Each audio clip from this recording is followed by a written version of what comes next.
লালমাই উপজেলা বিএনপির সংগ্রামী সদস্য সচিব জনাব ইউসুফ আলী মীর পিন্টু ভাইকে বক্তব্য রাখার জন্য অনুরোধ করছি।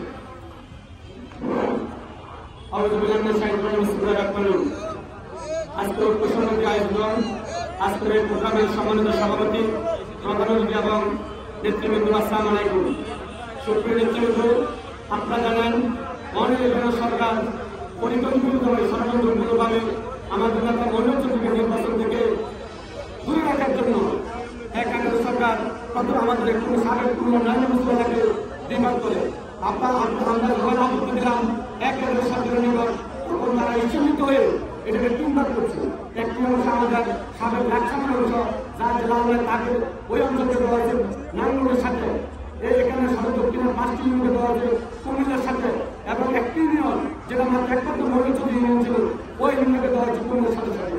তার কারণ কেন্দ্র সরকার 131টি আসন, সারা বাংলাদেশের 131টি বিএনপির জিতে আসন পরিকল্পিতভাবে 1993 সালে 6 দিন লঙ্ঘন করে, আইন লঙ্ঘন করে এই আসন তারা পুনর্নিবেশ করে।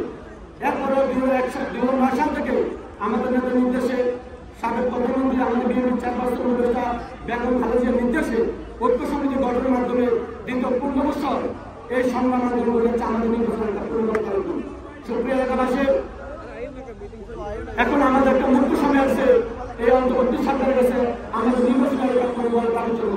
তা আমরা আগামী দিন আমাদের আরো অনেক কর্মসূচি আসবে, সকল কর্মসূচি বাস্তবায়ন করার জন্য সবাই আরো একটু সতর্ক হন। এবং আমার নেতা মনোজ চৌধুরী বলল, আমরা 2013 সালে ঐক্য সমিতির ব্যানারে এলাকা হরতাল করেছি, সবার মনে আছে? হরতাল করেছি। আপনারা আরো কঠোর কর্মসূচি দেন। আগামী 3 মাসের ভিতরে সারা বাংলাদেশে যখন ডিলিমিটেশন সংযুক্ত নির্বাচন এলাকা আসল পুনর্বিন্যাস হবে, আমরা দাবি আমরা আদায় করে নেব ইনশাল্লাহ। আপনার উদ্যোগে আপনি যে কর্মসূচি দিবেন, এই কর্মসূচিটাকে আমরা বাস্তবায়ন করতে পারি, এই আহ্বান জানিয়ে সকল নেতা কর্মী ধন্যবাদ জানিয়ে আজকে সংযুক্ত পরিবেশ শেষ করলাম। আসসালামু আলাইকুম।